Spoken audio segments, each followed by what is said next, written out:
Hola, mi nombre es Ana Salcedo y hoy estaremos hablando un poco sobre la psicoterapia familiar. La psicoterapia familiar y el tratamiento para la intervención de crisis. Sabemos que actualmente se utiliza y es muy practicada la terapia familiar, pero veamos de dónde proviene. La terapia familiar, tal como hoy en día la conocemos, comienza a desarrollarse en Estados Unidos en el año 50. Durante esta época empieza a nacer el psicoanálisis o la corriente psicodinámica. Esta era una de las principales orientaciones psiquiatras, pero lastimosamente para muchos psicólogos y psiquiatras este método no era lo suficientemente útil, sobre todo en los tratamientos de los pacientes esquizofrénicos.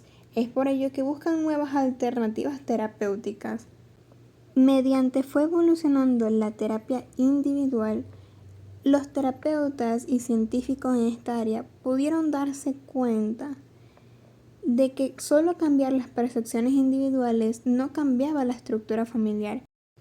Al pasar del tiempo, los terapeutas y psicólogos y científicos de esta área se dieron cuenta de que la terapia individual no era suficiente. Cambiar las percepciones individuales no cambiaba la estructura familiar ni los patrones de conductas alteradas. Es por ello que el tratamiento individual solo cambiaba los conflictos internos de la persona, y es por ello que era necesario cambiar el medio en el que la persona vivía. Gracias a diversos autores como Virginia Satir, se impulsó de que se pensara en el contexto familiar de los problemas humanos y en una intervención terapéutica destinada a cambiar los patrones de interacción disfuncionales. En las unidades anteriores pudimos estar hablando un poco sobre las crisis familiares. Veamos algunas de ellas. La primera que encontramos es el evento de desmembramiento, y tal y como le dice su nombre, es cuando parte de la familia nuclear es dividida del sistema. Esto puede ser producido por alguna enfermedad, hospitalización e incluso fallecimiento. Luego tenemos los eventos de incremento. También su misma palabra lo dice, es cuando llega tal vez una persona nueva a la familia. Normalmente pensamos que podría ser un hijo o un bebé, pero también puede referirse a personas terceras. Tenemos los eventos de desmoralización, ahí vemos en las imágenes que puede ser cuando a un miembro de la familia se le encarcela o se produce alguna infidelidad e incluso patrones alcohólicos. Los eventos de desorganización es cuando a la mujer se le dificulta tener hijos, que sea estéril o infértil e incluso que tenga alguna discapacidad psicológica o motora. Aunque los conflictos laborales no entran totalmente como una crisis familiar, sí pueden venir de esta causa. Muchas veces cuando los padres llegan cansados de los trabajos, pueden tener agotamiento cognitivo, psicológico y emocional que será reflejado dentro de la familia. Y por último tenemos las crisis normativas y no normativas, que se refieren a la muerte o una catástrofe. Normalmente estas pueden arreglarse mucho más rápido, porque si muere un miembro, la crisis podrá pasar y ese lugar en la jerarquía podrá ser nuevamente ocupado. Mientras que el otro tipo significa cuando una familia, la madre normalmente, no puede adaptarse al hecho del crecimiento a sus hijos y su evolución. Ahora veamos el tratamiento mediante los enfoques de la crisis. Tenemos el tratamiento conductual. Este enfoque se basa en el aprendizaje de conductas, por lo que su objetivo es guiar a los miembros de la familia en el aprendizaje de modos más efectivos de relacionarse, mediante el cambio de las consecuencias de su conducta interpersonal o contingencias de reforzamiento. El papel del terapeuta será el enseñar a la familia o pareja a formar más relaciones afectivas y benignas para influir en las conductas ajenas. Esto siempre será de manera efectiva. Las corrientes estructural nos los enseña el autor Minuchin.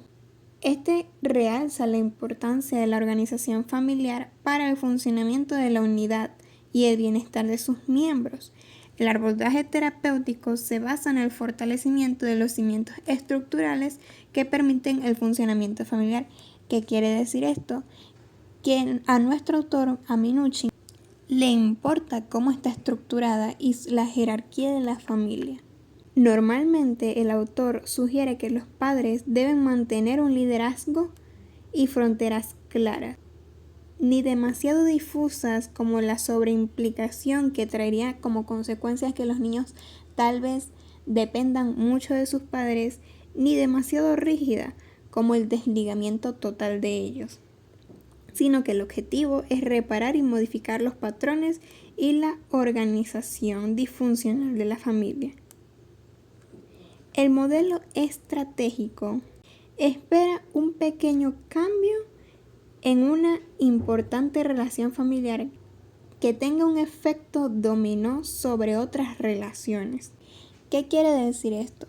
Que tal vez al unir las piezas de un problema entre un padre y una madre, el problema que sufre el niño se podrá arreglar de manera independiente.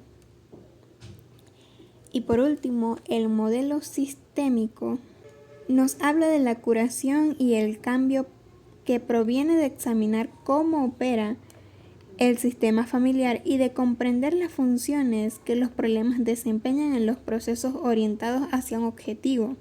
Esta se basa en buscar qué mantiene el problema o cómo se mantiene el problema más que buscar la causa que originó el problema. Ahora hablemos un poco sobre los aspectos formales para la intervención. El primero es la evaluación familiar. Esta se define como una o más entrevistas familiares para establecer la estructura y el proceso de la interacción familiar para determinar cómo la familia influencia y es influenciada por la conducta y síntomas de sus miembros y para reunir los datos necesarios para decidir si el tratamiento de la familia es posible e indicado. Como punto número 2 de los aspectos formales tenemos el genograma familiar. Y aquí podemos notar varias preguntas importantes. La primera es la importancia del genograma. El genograma es un recurso súper valioso en un terapeuta familiar. Esto se hace para buscar cualquier anomalía o trastornos que se encuentren dentro de la genealogía familiar, importante para compartir la información con la familia. Normalmente el genograma se puede hacer durante la primera consulta o puede realizarse mediante van pasando las fases terapéuticas y el paciente nos da información de sus miembros familiares. Durante esta información podemos conocer los mitos, las reglas, los secretos, impactos dentro de la familia. Este no es un test ni tampoco es un examen, sino que se utiliza como técnica para obtener detalles acerca de las funciones y papeles de los miembros familiares. Luego vemos otra pregunta que dice: ¿para qué es importante en la intervención psicoterapeuta?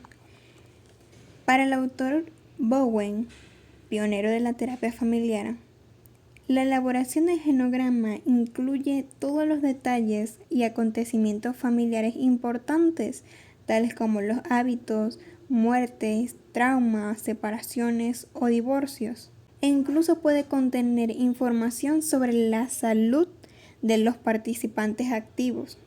Interpretación del genograma.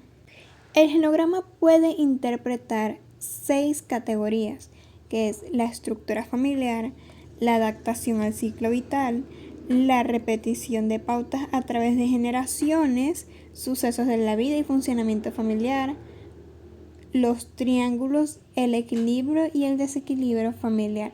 Si vemos en el medio de la diapositiva, podemos ver un genograma simple, es mi genograma, en donde solamente agregué a las personas con las que yo convivo, mi papá, mi mamá y yo. Pero veamos a continuación el siguiente genograma. Este es mi genograma familiar. Es un poco más amplio. ya que incluyo mi familia paterna y mi familia materna. Si observamos la imagen, podemos notar algunos rasgos importantes.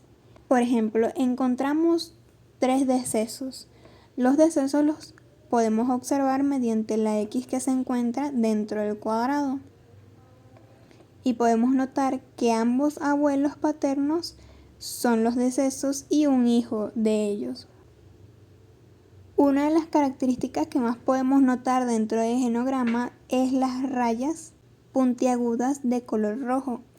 Esto significa que hay un conflicto e incluso manipulación psicológica de parte de la hermana mayor hacia la hermana menor.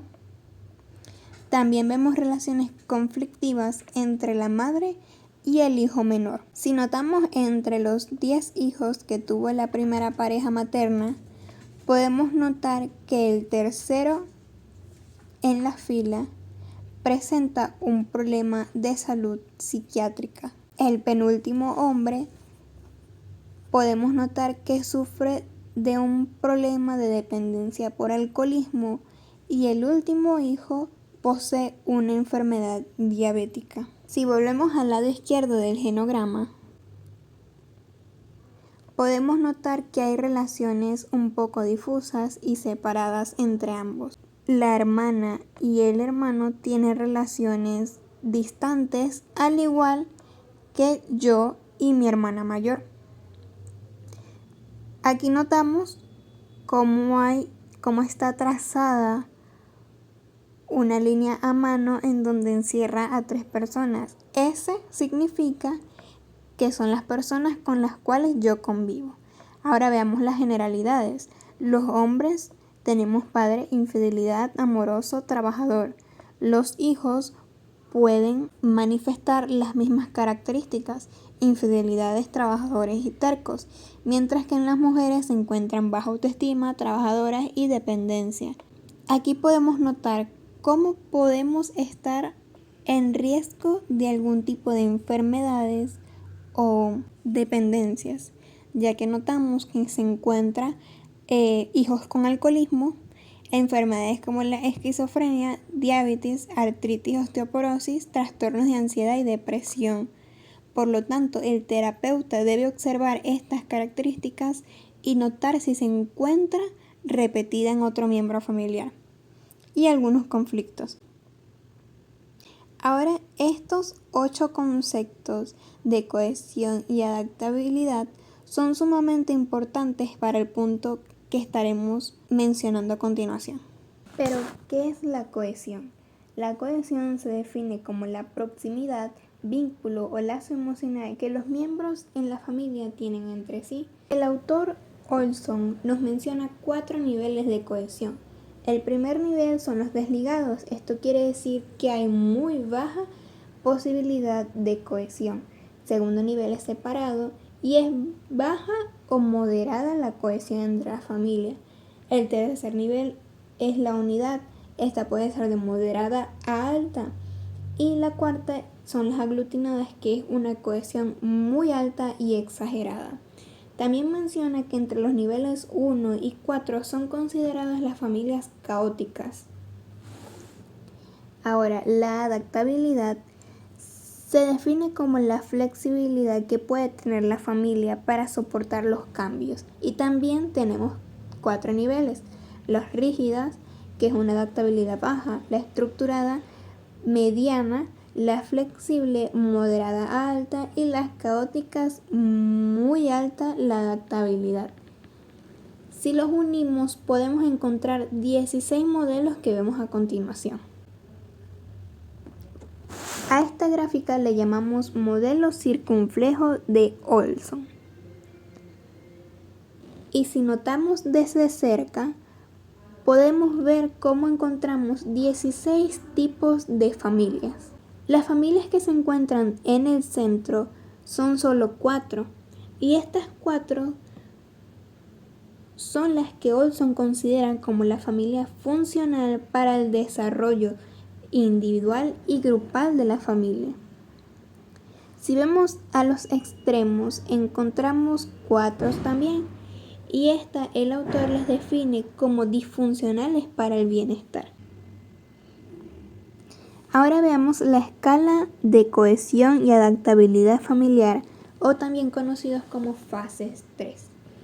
Pude aplicarle este examen a los miembros de mi familia y luego de hacerle diversas preguntas en donde ellos tenían que responder en 5 escalas, nunca, pocas veces, algunas veces, frecuentemente o siempre o casi siempre, 20 ítems en donde podemos estudiar mediante el modelo circunflejo de Olson en qué familia nos encontramos.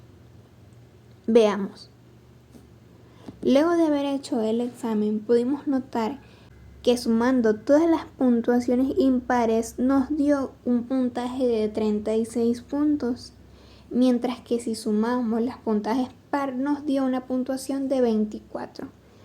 Si nos adentramos a la tabla de puntajes, podemos notar que nos encontramos en el nivel 2 de cohesión, los separados, y en el nivel de adaptabilidad también nos encontramos en el nivel 2, en el estructurado. Si nos volvemos al modelo circunflejo, podemos notar que mi estructura familiar se encuentra dentro del círculo principal, que es el estructuralmente separado.